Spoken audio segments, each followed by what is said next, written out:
सबसे पहले।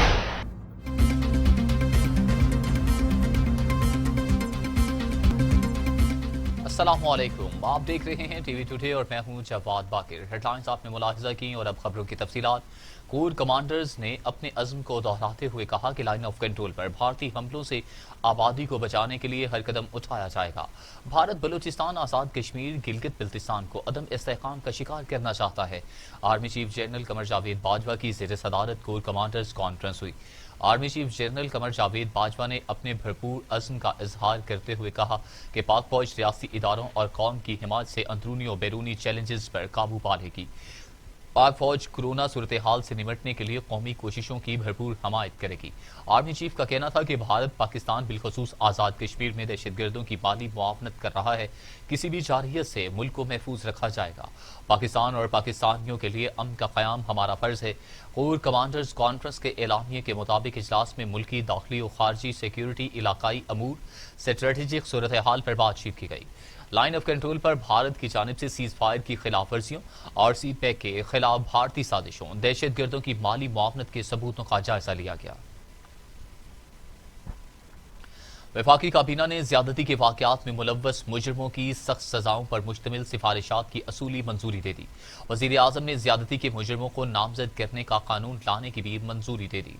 वजीर आजम इमरान खान की जेर सदारत होने वाले वफाकी काबीना के इजलास में बाज वफाकी वुज़रा ने ज्यादती के मुजरमों को फांसी की सजा कानून का हिस्सा बनाने का मुतालबा किया और राय दी कि ज्यादती के मुजरमों को सरेआम फांसी के तख्ते पर लटकाया जाना चाहिए। वफाकी वजीर फैसल वापडा, आजम सवाती और नूरुल हक कादरी ने फांसी की हिमायत की। वजीर आजम का कहना था कि हमने मुआशरे को महफूज माहौल देना है। अवाम के तहफ़्फ़ुज़ के लिए वाज़े और शफाफ अंदाज में कानून साजी होगी। इब्तदाई तौर पर नामर्द करने के कानून की तरफ जाना होगा। कानून साजी में किसी किस्म की ताख़ीर नहीं करेंगे। सख्त से सख्त कानून का इत्तलाक यकीनी बनाया जाएगा और मुतासिरा खातीन या बच्चे बिला खौफ व खतर अपनी शिकायत दर्ज करवा सकेंगे, जबकि मुतासिरा खातीन और बच्चों की शनाख्त के तहफ़्फ़ुज़ का भी खास ख्याल रखा जाएगा। मासूम बच्चियों से लेकर ख़वातीन सब इसमें एक बड़े ही एक लहर सी है जो कि शायद पहले भी होती हो। वाक़यात हमें नज़र आने लगे हैं। तो प्राइम मिनिस्टर साहब ने ख़ास तौर पे जो सिंध में जो वाक़या हुआ था उसका उन्होंने बड़ी सख्ती से नोटिस किया और उनको बड़ी तकलीफ़ हुई उस वाक़ये पे, क्योंकि जिस तरह उस बच्ची के साथ और उस बच्ची की माँ के साथ ज़्यादती की गई, उसकी बुनियाद पर उन्होंने दिन रात लॉ मिनिस्ट्री को कहा था कि इस सिलसिले में एक ऑर्डिनेंस लाया जाए जिसमें बुनियादी तौर पे पनिशमेंट्स का, सज़ाओं का तयन किया जाए, जो कानूनी वजूहात हैं जिसकी वजह से जो रेप के जो मुल्ज़िमान होते हैं वो अक्सर उनको रिलीफ मिल जाती है कोर्ट से। तो उस ऑर्डिनेंस में जो डेफिनेशन है, तशरीह है मुख्तलिफ़ चीज़ों की, इसमें रेप और गैंग रेप क्या, उसको भी इंक्लूड किया गया है, सज़ाएँ क्या हो सकती हैं, ये सारा एक मुफस्सल एक कानून सा बनाया है जिसकी कि उसूली अप्रूवल दी कैबिनेट में और इंस्ट्रक्शन दी लॉ मिनिस्टर साहब और कुछ और जो रिलेटेड डिपार्टमेंट्स हैं या मिनिस्ट्रीज़ हैं कि वो मिलकर इसको जल्द अज जल्द फाइनलिटी तक पहुंचाएं और इसमें कोई ऐसा न छोड़ा जाए, कोई ऐसा सुकम न छोड़ा जाए जिससे कि मुल्ज़िमान को जो है तो रिलीफ मिले।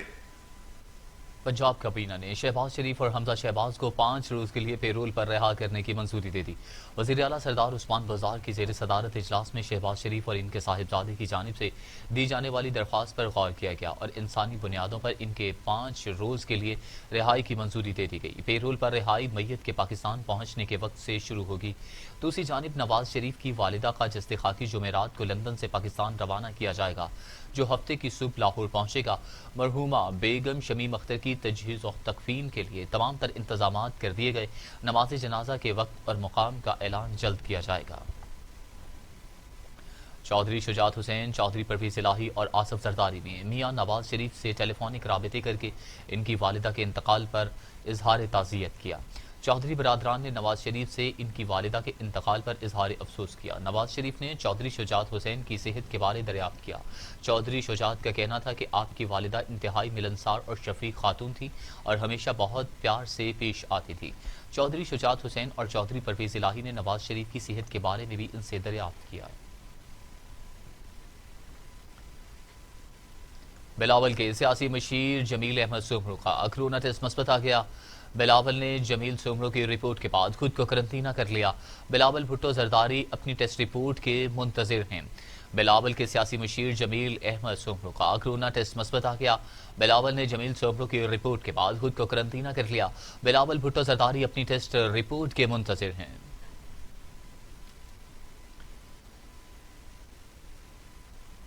وفاقی وزیر اسد عمر کہتے ہیں کہ عوام کے رویے سے نہیں لگ رہا کہ انہیں کسی بات کی فکر ہے۔ کورونا کی دوسری لہر انتہائی خطرناک ثابت ہو سکتی ہے۔ پریس کانفرنس کرتے ہوئے اسد عمر کا کہنا تھا کہ حکومت کے لیے سکولز بند کرنے کا فیصلہ آسان نہیں تھا۔ 26 نومبر سے لے کے 24 دسمبر تک جو سکول ہیں وہ ایک محدود طریقے سے تعلیمی ادارے چلیں گے۔ اس میں بچوں کے ہوم ورک کا کوئی نہ کوئی طریقہ کار بنایا جائے گا کہ وہ ساتھ ساتھ چلتا رہے، تو تاکہ ان کی گھر پہ کچھ پڑھائی چلتی رہے۔ اس کی تفصیلات جو ہیں وہ صوبے تعین کریں گے اس کا، اور ہر صوبہ اپنے حالات کے مطابق اپنے وسائل کے مطابق یہ فیصلہ کرے گا کہ یہ اس نظام کو کس طریقے سے لے کر چلنا ہے۔ اور ظاہر ہے جو آن لائن جن کے پاس سہولت دستیاب ہے، جن اسکولوں کے پاس، وہ آزاد ہوں گے کہ وہ اپنی آن لائن اسکولنگ جو ہے وہ تو کلاسز جاری رکھ سکتے ہیں۔ اس کے بعد 25 دسمبر سے 10 جنوری تک موسم سرما کی تعطیل ہو جائے گی، اور 11 جنوری تک اسکول جو ہے پھر کھلنے کا امکان ہے، اگر اس وقت تک انشاءاللہ تعالی ہم نے ٹھیک فیصلے کر کے یہ جو لہر ایک بڑی خطرناک صورت اختیار کر رہی ہے اس کے اوپر قابو پا چکے ہو۔ دوسرا جو فیصلہ کیا گیا، اور یہ بھی ایک مشکل فیصلہ تھا، اسکولوں کا فیصلہ بھی کوئی آسان فیصلہ نہیں تھا، اور وہ یہ تھا کہ جو انڈور ریسٹورانٹ ہیں، یعنی اندر بند کمروں کے اندر جو کھانے پینے کے ریسٹورانٹس ہیں، ان کو بند کرنے کا فیصلہ کیا گیا ہے۔ اور یہ اسی سے جڑا ہوا ہے، آپ سمجھ لیں جس طریقے سے شادی کا فیصلہ کیا گیا تھا کہ شادیاں اندر جہاں پہ ہو رہی ہیں، اور اس کی وجہ میں آپ کو بتا دوں کہ جو ہم نے تجزیہ کیا ہے اس میں وہ کون سی ایسی ایکٹیویٹی ہے جس سے سب سے زیادہ خطرہ پیدا ہو رہا ہے، وہ ایک بند کمرہ ہو جہاں پر زیادہ لوگ موجود ہوں اور انہوں نے ماسک نہ پہنا ہو۔ اب ظاہر ہے جہاں کھانا پینا ہوگا وہاں ماسک تو نہیں پہن سکتے لوگ، ماسک تو اتارنا ہی پڑتا ہے، اور ایک چھوٹی جگہ میں، بند جگہ میں، اس کی وجہ سے اس پھیلاؤ کے اندر بہت زیادہ اس کی وجہ سے پھیلاؤ بڑھ رہا تھا۔ سندھ میں کاروبار شام 6 بجے تک بند کرنے کے احکامات جاری کر دیے گئے۔ کاروبار کے اوقات کار صبح 6 بجے سے شام 6 بجے تک ہوں گے۔ محکمہ داخلہ سندھ کے مطابق تمام تجارتی مراکز جمعہ اور اتوار کو مکمل بند رہیں گے۔ جمعہ اور اتوار صرف اشیاء ضروریہ کی دکانیں کھلیں گی۔ نئی پابندیاں 31 جنوری تک لاگو رہیں گی۔ تمام سرکاری نجی دفاتر پبلک مقامات پر ماسک پہننا لازمی قرار دے دیا گیا۔ سرکاری اور نجی دفاتر میں 50% کم سٹاف رکھا جائے گا۔ بند جگہوں پر شادی کی تقریبات پر پابندی، جبکہ صرف کھلے مقامات پر شادی ہوگی۔ شادی میں 200 مہمانوں کی اجازت ہوگی۔ تقریب 9 بجے ختم کرنا ہوگی۔ شادی میں بوفے سروس پر بھی پابندی ہوگی۔ کھانا پیک ڈبوں میں مہمانوں کو تقسیم کرنے کی اجازت ہوگی۔ پاکستان نے باقاعدہ طور پر کرونا ویکسین کی تیاری کا عمل شروع کر دیا۔ وزیر اعظم عمران خان نے وزارت صحت کو کرونا ویکسین کی تیاری کے لیے مراسلہ لکھ دیا ہے۔ کہا گیا ہے کہ وزارت صحت تمام سٹیک ہولڈرز اور پرائیویٹ سیکٹر سے مشاورت کر کے تجاویز تیار کرے۔ وزیر اعظم آفس کی جانب سے مراسلے میں امریکہ سے خط و کتابت کا بھی حوالہ دیتے ہوئے کہا گیا کہ کرونا ویکسین کی پاکستان میں تیاری میں امریکہ نے تعاون پر رضامندی ظاہر کی ہے۔ امریکہ کرونا ویکسین پہلے اپنے شہریوں اور پھر اتحادیوں کو دے گا۔ امریکہ نے ویکسین تیاری میں مکمل تعاون کی یقین دہانی کروائی ہے۔ لاپرواہی اور بے احتیاطی نے کورونا کی دوسری لہر کو تیز کر دیا۔ 24 گھنٹوں میں مزید 48 مریض انتقال کر گئے۔ اموات کی تعداد 7744 ہو گئی۔ مزید 2954 افراد میں کورونا کی تشخیص سے مریضوں کی تعداد 3,80,000 ہو گئی۔ 3,32,000 مریض صحت یاب ہو چکے ہیں۔ 40,380 مریض زیر علاج ہیں۔ पाकिस्तान में कोरोना से एक रोज में 48 मरीजों का इंतकाल हो गया। पंजाब में 2879, सिंध में 2845, खैबर पख्तूनख्वा में 1330, बलूचिस्तान में 163, गिलगित बल्तिस्तान में 95, आज़ाद कश्मीर में 147 और इस्लामाबाद में 285 मरीज कोरोना वायरस की वजह से इंतकाल कर चुके हैं।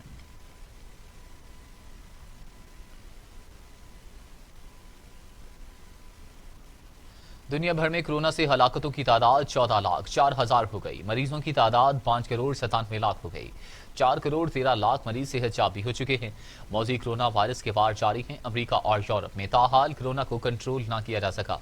अमेरिका में 2,63,701, ब्राजील में 1,69,541, भारत में 1,34,254, ईरान में 45,255 और सऊदी अरब में 5,800 अमवात अब तक कोरोना वायरस की वजह से हो चुकी हैं।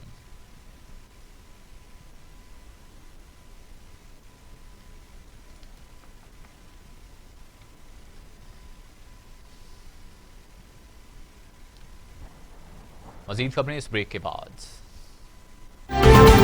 अथॉरिटी ने सहमाही एडजस्टमेंट की मद में बिजली महंगी करने का मामला मौखर कर दिया। कैपेसिटी परचेज प्राइस में इजाफे पर चेयरमैन नेफ्रा का बरहमी का इजहार। सेंट्रल पावर परचेजिंग एजेंसी को मुकम्मल तफसीलात फराहम करने का हुक्म दे दिया। चेयरमैन नेफ्रा तौसीफ एच फारूकी की ज़ेर सदारत सहमाही एडजस्टमेंट्स की मद में सारिफीन से 82 अरब रुपए वसूल करने के हवाले से समाअत हुई। समाअत में CPPA की जानिब से नामुकम्मल तफसीलात फराहम करने पर चेयरमैन नेफ्रा ने बरहमी का इजहार किया। चेयरमैन नेफ्रा ने CPPA हुक्काम से इस्तफसार किया कि आपके पास क्या वजाहत है कि कैपेसिटी परचेज प्राइस में इजाफा हुआ है। 1 दिसंबर को अगली समाअत पर मुकम्मल तफसीलात फराहम करें। तौसीफ फारूकी ने कहा कि अगर मुकम्मल तफसीलात फराहम न की गई तो जिम्मेदारान के खिलाफ कार्रवाई करेंगे। चेयरमैन नेफ्रा ने सहमाही एडजस्टमेंट्स की मद में बिजली की कीमत में इजाफे का मामला मुअख्खर कर दिया। गिलगित बिल्तिस्तान की कानून साज असम्बली में तहरीक इंसाफ ने वाज़ेह बरतरी हासिल कर ली। 33 के ऐवान में नशिस्तों की तादाद 22 हो गई। गिलगित बिल्तिस्तान कानून साज असम्बली के सरकारी नताइज के बाद टेक्नोक्रेट्स और खातीन की मखसूस नशिस्तों से मुतल्लिक भी नोटिफिकेशन जारी कर दिया गया। तहरीक इंसाफ की 10 नशिस्तों पर कामयाबी हासिल की, जबकि 6 कामयाब आज़ाद उम्मीदवार भी PTI में शमूलियत इख्तियार कर गए। खातीन और टेक्नोक्रेट्स की नशिस्तों की तकसीम के बाद PTI ने 33 के ऐवान में 22 नशिस्तें हासिल की और वो हुकूमत बनाने की पोजीशन में आ गई है। पीपल्स पार्टी की रहनुमा नफीसा शाह कहती हैं कि तहफ़्फ़ुज़ात दूर किए बगैर गिलगित बिल्तिस्तान के इलेक्शन नताइज का ऐलान काबिल मुज़म्मत है। पीपल्स पार्टी की रहनुमा नफीसा शाह का कहना है कि पीपल्स पार्टी यकतरफा फैसले को मुस्तरद करती है। एक तरफ पार्टी कारकुनान का एहतजाज जारी है, हमारे खदशात भी कायम हैं, तो सरकारी तौर पर नताइज का ऐलान कैसे हो गया।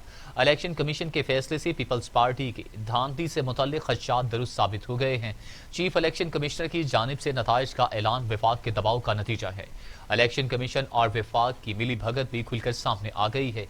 नफीसा शाह का मजीद कहना था कि पीपल्स पार्टी के उम्मीदवार जमील अहमद की नशिस्त पर इंतखाब पर धांधली सबके सामने आ चुकी है। इस्लामाबाद हाई कोर्ट ने नवाज शरीफ को इश्तिहारी करार देने की कार्रवाई 2 दिसंबर तक मुअख्खर कर दी। अदालत ने कहा कि नवाज शरीफ के इश्तिहार बरतानिया भेजने और जाती उम्रा में चिस्पा करने वाले अफसरान के बयानात कलमबंद किए जाएंगे। इस्लामाबाद हाई कोर्ट में अल अजीजिया और एवन फील्ड रेफरेंसेस में सजाओं के खिलाफ अपीलों की समाअत हुई। नवाज शरीफ आखिरी मौका मिलने के बावजूद अदालत पेश न हुए। इस्लामाबाद हाई कोर्ट ने गवाहों के बयानात और दस्तावेजात को रिकॉर्ड का हिस्सा बनाने का फैसला करते हुए नवाज शरीफ को इश्तिहारी करार देने की कार्रवाई 2 दिसंबर तक मुअख्खर कर दी। समाअत के मौके पर दफ्तर खारजा के डायरेक्टर यूरोप मुबश्शिर खान ने नवाज शरीफ की बाजरिया इश्तिहारी तलबी और तामील से मुतल्लिक रिपोर्ट अदालत में जमा करवाई। मुस्लिम लीग नून की तर्जमान मरियम औरंगजेब कहती हैं कि मौजूदा हुकूमत सियासी इंतकाम का निशाना बना रही है। मरियम औरंगजेब ने प्रेस कॉन्फ्रेंस करते हुए कहा कि हुकूमत हर मामले में नाकाम हुई, मुल्की मईशत का जनाजा निकल चुका। स्टेट बैंक की रिपोर्ट के मुताबिक तबाही का सफर जारी है। ये रिपोर्ट हुकूमत के खिलाफ फर्द जुर्म है। यही हुकूमत रही तो मईशत का बुरा हाल होगा।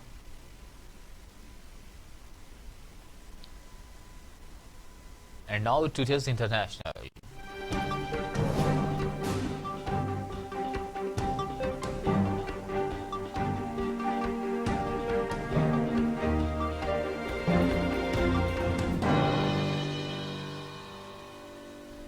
چینی وزارت خارجہ کی جانب سے جاری بیان میں کہا گیا کہ چین علاقائی تجارت میں گوادر بندرگاہ کی سی پیک کے اہم جز کی حیثیت سے کردار کی حمایت کرتا ہے۔ چینی وزارت خارجہ کے ترجمان نے گوادر میں ترقیاتی کاموں پر اطمینان کا اظہار کرتے ہوئے حکومت پاکستان کو خراج تحسین پیش کیا۔ چینی وزارت خارجہ کے ترجمان ژاؤ لیجیان نے پریس کانفرنس کرتے ہوئے کہا کہ گوادر بندرگاہ پر مچھلیوں کے پہلے کنٹینر کی آمد خوش آئند ہے۔ گوادر بندرگاہ پر تجارتی شعبے میں نئی پیش رفت پر خوشی ہے۔ گوادر میں ٹرانزٹ ٹریڈ کے لیے مقامی سطح پر ایک ڈائریکٹوریٹ پر بھی تشکیل دے دیا گیا ہے۔ لی جان نے کہا کہ مستقبل قریب میں ایل پی جی، اسٹیل پائپس اور افغانستان کے لیے ڈی اے پی کھاد سمیت عالمی کارگو پر مشتمل مزید جہازوں کو بھی گوادر بندرگاہ پہنچانا ہے۔ بالآخر امریکی صدر ڈونلڈ ٹرمپ نے انتخابات میں شکست تسلیم کر لی۔ ٹرمپ نامنتخب امریکی صدر جو بائیڈن کو اقتدار کی منتقلی کے لیے رضامند ہو گئے۔ وائٹ ہاؤس انتظامیہ نے اقتدار کی منتقلی کے حوالے سے ضروری کارروائی کا آغاز کر دیا۔ امریکی صدر ڈونلڈ ٹرمپ کہتے ہیں کہ جو بائیڈن انتخابات میں جیت گئے لیکن وہ دھاندلی کے ذریعے کامیاب ہوئے، اقتدار کی منتقلی کے لیے کارروائی کی ہدایت کر دی۔ اب اقتدار کی منتقلی کا عمل باضابطہ طور پر شروع کیا جا سکتا ہے۔ امریکی صدر نے کہا کہ اقتدار منتقل ہو جائے گا لیکن ڈیموکریٹس کی جیت کے خلاف قانونی کارروائی جاری رہے گی۔ سعودی عرب میں تیل کی تنصیبات پر حوثی باغیوں نے راکٹ داغ دیے۔ حملے کے بعد تیل کے ذخیرہ میں آگ بھڑک اٹھی۔ ریسکیو ٹیموں نے بروقت کارروائی کر کے بڑے نقصان سے بچا لیا۔ سعودی عرب کے شہر جدہ میں ریاست کی سب سے بڑی تیل کمپنی آرامکو کی تنصیبات پر حوثی باغیوں نے راکٹ حملہ کر دیا۔ حملے میں تیل سے بھرا ایک آئل ٹینک ٹوٹ گیا اور آگ بھڑک اٹھی۔ حملے کے فوری بعد ریسکیو ٹیموں نے کارروائی کر کے آگ پر قابو پا لیا۔ عالمی ادارہ صحت نے کرونا وائرس پر ٹرمپ کو غیر سنجیدگی کی تنبیہ کر دی کہ غیر سنجیدہ رویہ نہیں ہونا چاہیے۔ عالمی ادارہ صحت کے سربراہ ٹیڈروس کہتے ہیں کہ ٹرمپ کرونا وائرس کو سیاسی رنگ دینے سے گریز کریں۔ امریکی صدر ڈونلڈ ٹرمپ کے کرونا کو چینی وائرس قرار دینے پر عالمی ادارہ صحت نے ٹرمپ کو کھری کھری سنا دی۔ ورلڈ ہیلتھ آرگنائزیشن کے سربراہ ٹیڈروس نے ٹرمپ کو تنبیہ کی کہ ٹرمپ کرونا وائرس کے معاملے پر سنجیدگی کا مظاہرہ کریں۔ کرونا بحران کے خلاف قومی اور عالمی سطح پر تمام ممالک کو متحد ہونا ہوگا۔ چین نے بغیر آدمی خلائی مشن چاند پر روانہ کر دیا۔ خلائی مشن کا مقصد چاند سے تحقیق مواد لانا ہے، جبکہ راکٹ کو چین کے مقامی وقت کے مطابق صبح 4:30 بجے روانہ کیا گیا۔ چین انسان کے بغیر پہلا خلائی مشن روانہ کر دیا گیا۔ خلائی مشن کے ذریعے چاند سے پتھر اور مٹی لائی جائے گی۔ چینی سائنسدان چاہتے ہیں کہ چاند کی تاریخ سمیت چاند کی ساخت اور سطح پر بننے والے آتش فشاں کے حوالے سے تحقیق کی جا سکے۔ خلائی مشن چاند کی سطح سے اوشنس پروسیلیم کے مقام سے 2 کلو مٹی اور پتھر لائے گا۔ مواد لاوا کے باقی رہ جانے والے پتھروں پر مشتمل ہوگا۔ چینی خلائی مشن نومبر کے آخری دنوں میں چاند پر اترے گا۔ خلائی مشن ایک قمری دن میں چاند پر یہ کام مکمل کرے گا۔ اور اب کھیل کے میدان